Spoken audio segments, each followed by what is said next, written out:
नमस्कार, आप देख रहे हैं राजधानी एक्सप्रेस। मैं हूं आपके साथ पूजा मोहन पांडे। बुलेटिन की शुरुआत करते हुए सबसे पहले आपको बता दें, उत्तराखंड बजट सत्र का चौथा दिन रहा आज। सदन में बजट और विधेयकों पर चर्चा हुई है। बजट सत्र में भू कानून को हरी झंडी मिल चुकी है। अब भू कानून पर सदन में चर्चा होगी। 11 जिलों में भूमि खरीद पर रोक लगाई गई है। कल धामी सरकार ने पेश किया था बजट। उत्तराखंड में विधानसभा का बजट सत्र चल रहा है और इस बार सत्र के दौरान ही धामी कैबिनेट की बैठक हुई और उसमें भू कानून को मंजूरी मिली है। इसके बाद सदन के तीसरे दिन यानी कि 20 फरवरी को भू कानून सदन में पेश किया गया। अब सदन में भू कानून पर चर्चा होगी।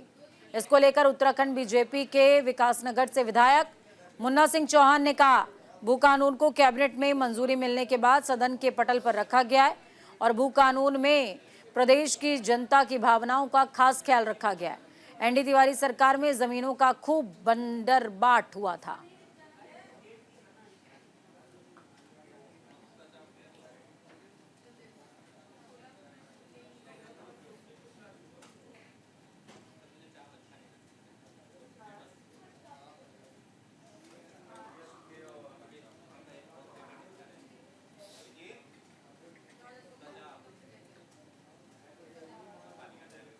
तो देखिए, बजट सत्र में भू कानून का शोर एक बार फिर से जोर से सुनाई दिया है।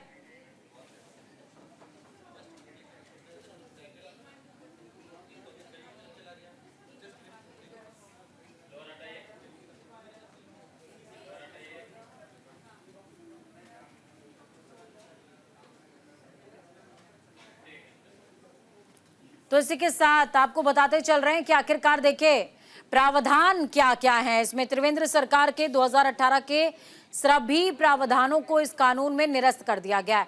पूर्व मुख्यमंत्री त्रिवेंद्र सिंह रावत की सरकार की ओर से 2018 में लागू किए गए सभी प्रावधानों को नए कानून में समाप्त कर दिया गया है, डिसॉल्व किया गया है। बाहरी व्यक्तियों की भूमि खरीद पर प्रतिबंध रहेगा। हरिद्वार और उधम सिंह नगर को छोड़कर उत्तराखंड के 11 अन्य जिलों में राज्य के बाहर के व्यक्ति हॉर्टिकल्चर और एग्रीकल्चर की भूमि नहीं खरीद पाएंगे। पहाड़ों में चकबंदी और बंदोबस्ती योजनाएं चलेंगी। पहाड़ी इलाकों में भूमि का सही उपयोग सुनिश्चित करने और अतिक्रमण रोकने के लिए चकबंदी और बंदोबस्ती की जाएगी। जिला अधिकारियों के अधिकारों को सीमित किया गया है। शपथ पत्र देना अनिवार्य होगा। अब जिला अधिकारी व्यक्तिगत रूप से भूमि खरीद की अनुमति नहीं दे पाएगा, पहले दे सकता था। सभी मामलों में सरकार की ओर से बनाए गए पोर्टल के जरिए प्रक्रिया फॉलो की जाएगी। ऑनलाइन पोर्टल से ही भूमि की खरीद फरोख्त हो पाएगी।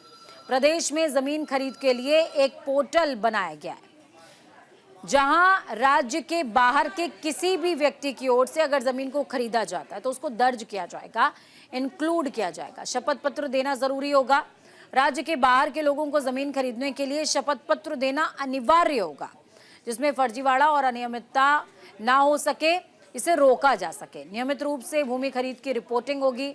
सभी जिलाधिकारियों को राजस्व परिषद और शासन को नियमित रूप से भूमि खरीद से जुड़ी रिपोर्ट सौंपनी भी होगी। जमीन सरकार में निहित होगी। नगर निकाय सीमा के भीतर तय भू उपयोग किया जाएगा। नगर निकाय सीमा के अंतर्गत आने वाली भूमि का इस्तेमाल केवल निर्धारित भू उपयोग के अनुसार ही किया जा सकेगा।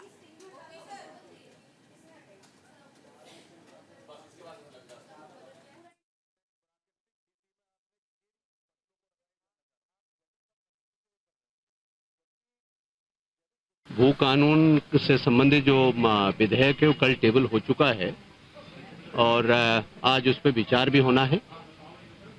मैं तो अपील करूंगा सभी से, सभी पक्ष के माननीय विधायकों से कि बहुत ओपन माइंडेड अप्रोच के साथ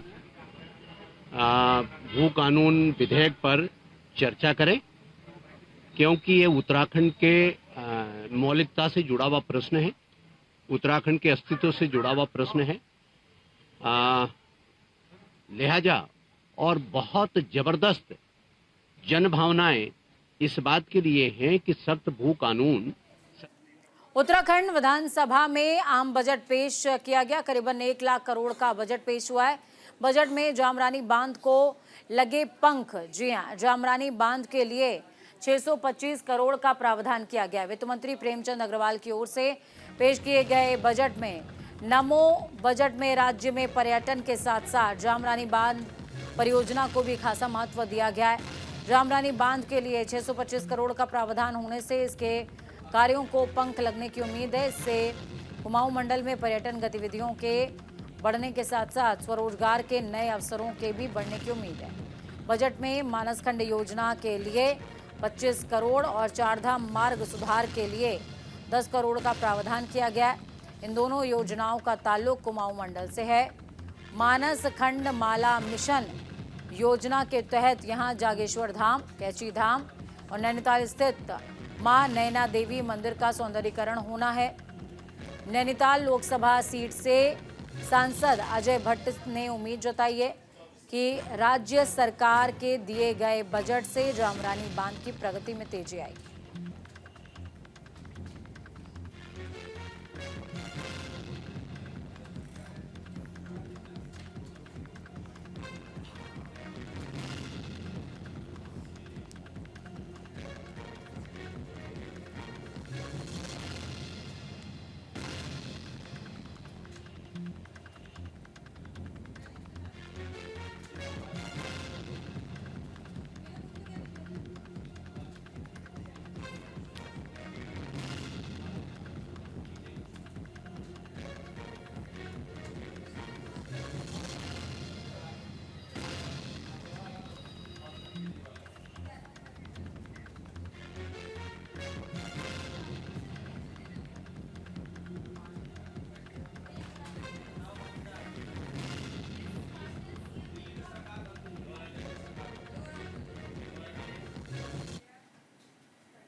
तो देखिए, नमो के लिए करोड़ों का प्रावधान है।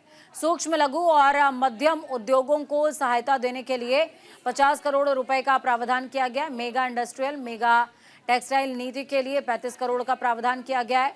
प्रमोशन ऑफ इन्वेस्टमेंट, स्टार्टअप और एंटरप्रेन्योरशिप योजना के लिए 30 करोड़ का प्रावधान। मजबूत होता इंफ्रास्ट्रक्चर, सशक्त बनता उत्तराखंड। मेगा प्रोजेक्ट के लिए 500 करोड़ का प्रावधान होगा। जामरानी बांध परियोजना के लिए 625 करोड़ का प्रावधान है। सौंग परियोजना के लिए 75 करोड़ का प्रावधान। लखवाड़ परियोजना के लिए 285 करोड़ का प्रावधान। जल जीवन मिशन के लिए 1843.44 करोड़ का प्रावधान। नगरीय पेयजल योजना के लिए 100 करोड़ का प्रावधान। अनुसूचित जाति बाहुल्य क्षेत्रों में अवस्थापना सुविधाओं के लिए 60 करोड़। अल्पसंख्यक बाहुल्य क्षेत्रों में विकास के लिए 8 करोड़ का प्रावधान किया गया।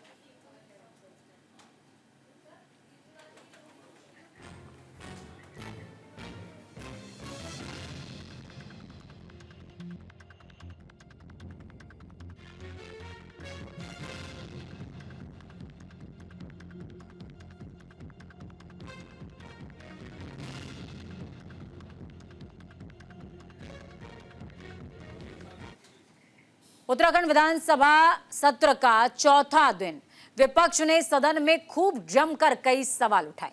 कांग्रेस विधायक वीरेंद्र जाती ने कई सवाल पूछे। सदन में कृषि उपकरण और खाद का मुद्दा जोरों शोरों से उठता हुआ नजर आया। कृषि से जुड़े सवालों का कृषि मंत्री ने जवाब भी दिया है। ऐसा नहीं कि सिर्फ सवाल थे बल्कि जवाब भी था। सदन में शून्यकाल शुरू होते ही कांग्रेस विधायक वीरेंद्र जाती ने कृषि उपकरण और रासायनिक खाद बेचने वाले दुकानदारों का मुद्दा उठाया। विधायक ने पूछा, रासायनिक खाद का कुल कितनी दुकानों को राज्य में लाइसेंस दिया गया? राज्य बनने के बाद से अब तक कितने नमूनों की जांच की गई है? मिलावटी रासायनिक खाद बेचने वाले कितने दुकानदारों पर अब तक कार्रवाई की गई है?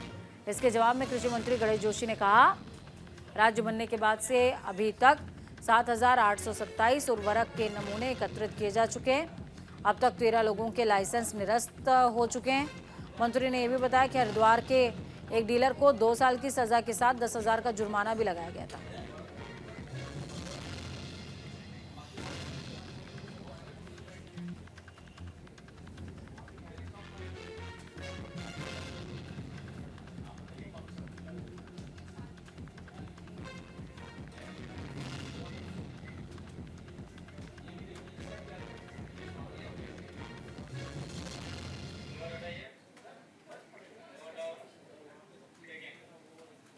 तो देखिए, अब इसी के साथ आपको बता रहे हैं कि सदन में होने वाले विधायी कार्य कैसे हैं। समझते जाइए। नगर निकायों और प्राधिकरणों के लिए विशेष प्रावधान किए गए। संशोधन विधेयक पास होगा। उत्तराखंड निक्षेपक हित संरक्षण विधेयक 2025 को पास किया जाएगा। विधानसभा में विधायकों के पेंशन विधेयक को पास किया जाएगा। उत्तराखंड निरसन विधेयक पास किया जाएगा। उत्तराखंड नगर और ग्राम नियोजन, साथ में विकास संशोधन विधेयक पास किया जाएगा। उत्तराखंड स्पोर्ट्स यूनिवर्सिटी विधेयक पास किया जाएगा। स्वतंत्रता संग्राम सेनानियों के आश्रितों और पूर्व सैनिकों के लिए आरक्षण विधेयक 2025 को पास किया जाएगा। कुशल खिलाड़ियों के लिए क्षैतिज आरक्षण विधेयक पास किया जाएगा। उत्तराखंड प्राइवेट यूनिवर्सिटी बिल को सदन से हरी झंडी मिलेगी। तो वहीं उत्तराखंड भू कानून को लेकर के उत्तर प्रदेश जमींदारी विनाश और भूमि व्यवस्था संशोधन विधेयक 2025 सदन में पास होगा। उत्तराखंड माल और सेवा कर संशोधन विधेयक को सदन से हरी झंडी मिलेगी।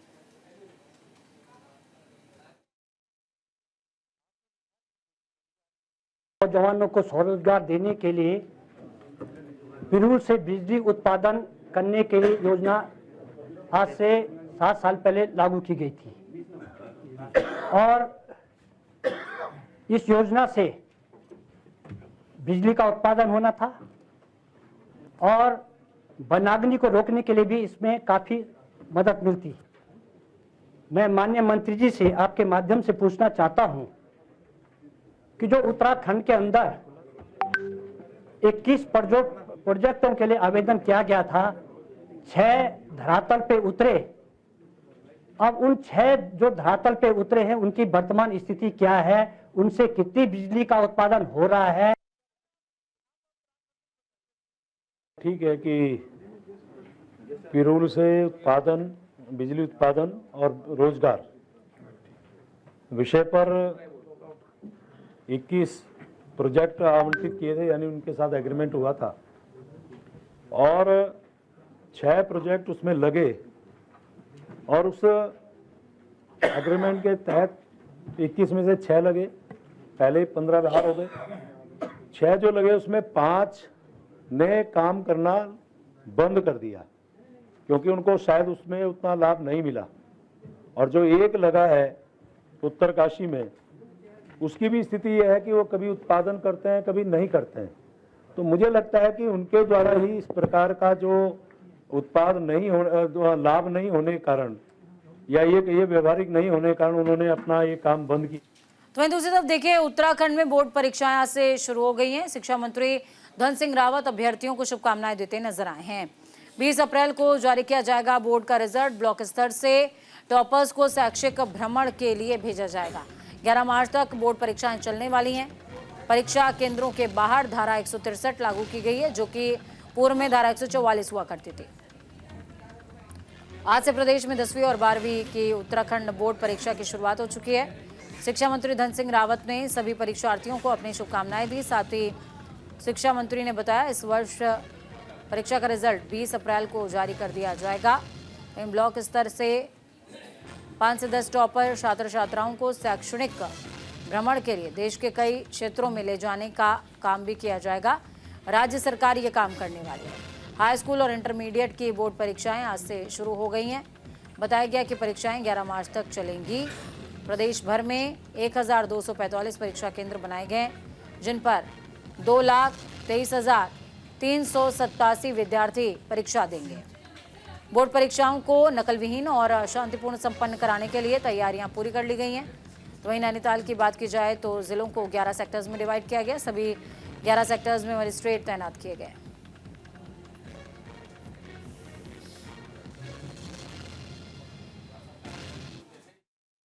जो हाई स्कूल और इंटरमीडिएट के जो आज छात्र छात्रा हैं बोर्ड परीक्षा में प्रतिभाग कर रहे हैं, सरकार की ओर से और शिक्षा विभाग की ओर से उनको शुभकामनाएं देना चाहता हूं कि आज से बोर्ड की परीक्षाएं शुरू हो और सरकार ने एक शैक्षिक कैलेंडर घोषित किया है कि आज से पेपर होने के बाद इस साल हम 20 अप्रैल को बोर्ड परीक्षाओं का रिजल्ट घोषित कर दें। आप देख रहे होंगे जब से हमारी सरकार बनी है तब से हम चाहे प्रवेश हो, चाहे परीक्षा हो, चाहे रिजल्ट हो, वो पूरा जो है एक कैलेंडर घोषित करके समय पे हम परीक्षा परिणाम घोषित करते हैं। देखिए, उत्तराखंड बोर्ड परीक्षा शुरू हो गई है। हरिद्वार में 126 परीक्षा के सेंटर्स बनाए गए थे। परीक्षा सीसीटीवी कैमरे की निगरानी में करवाई जा रही है। सीसीटीवी कैमरों की रिकॉर्डिंग भी रखी जाएगी ताकि किसी परीक्षा केंद्र में अगर किसी तरह की अनियमितता पाई जाती है तो उस पर दोबारा से जांच की जा सके। तो वहीं दूसरी तरफ उत्तराखंड बोर्ड परीक्षा का आगाज हुआ। हरिद्वार में 126 परीक्षा केंद्र बनाए गए। इसका जिक्र हमने आपसे किया ताकि किसी भी परीक्षा केंद्र में शिकायत की स्थिति ना बने, इसके लिए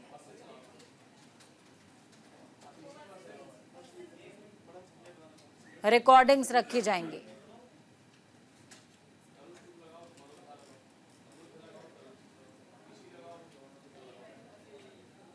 विद्यालय में 448 बच्चे तो इंटरमीडिएट परीक्षा दे रहे हैं, 318 हाई स्कूल में दे रहे हैं। आज की परीक्षा में 12 बच्चे हमारे एब्सेंट हैं, सब प्रेजेंट हैं। परीक्षा शांतिपूर्वक चल रही है, सीसी कैमरे की निगरानी में चल रही है और जितना भी गवर्नमेंट का मानक है उसके हिसाब से हमारे यहाँ स्टाफ भी पर्याप्त मात्रा में खंड शिक्षा अधिकारी महोदय ने भेजा है और सभी कॉलोनी में 2-2 टीचर उपलब्ध हैं। आपने कहा आप यहाँ के विद्यार्थी रहे, बड़ा सौभाग्य मेरा भी कि मैं भी यहाँ एक विद्यार्थी रहा और यहाँ परीक्षा बिल्कुल शांतिपूर्ण तरीके से चल रही है। केवल 12 विद्यार्थी आज अनुपस्थित हैं। रुड़की क्षेत्र के गाधारोना गांव में काला पीलिया यानी कि हेपेटाइटिस सी के मरीजों की संख्या में लगातार बढ़ोतरी देखने को मिल रही है। तो वहीं पिछले 3 महीने के अंदर इस गांव में काला पीलिया के 45 मरीज सामने आ चुके हैं, जिनको रुड़की सिविल हॉस्पिटल में इलाज के लिए भर्ती कराया गया। दरअसल हेपेटाइटिस सी की बीमारी का इलाज अगर समय पर न कराया जाए तो ये बीमारी भयंकर मोड़ ले सकती है। मरीज का बचना बेहद मुश्किल हो जाता है। तो इसी क्रम में स्वास्थ्य विभाग की ओर से ग्राम गदरौना में एक कैंप लगाया गया है। कैंप में एसीएमओ हरिद्वार डॉक्टर अनिल वर्मा ने बताया कि काला पीलिया यानी कि इसके जो फैलने का रीज़न है वो ब्लड ट्रांसफ्यूशन का भी रीज़न हो सकता है। साथ ही इसका इन्फेक्शन इंजेक्शन की सिरिंज में लगी हुई सुई से भी हो सकता है। तो वहीं उन्होंने ये भी कहा कि इस इन्फेक्शन की वजह सेक्सुअल कांटेक्ट भी हो सकता है।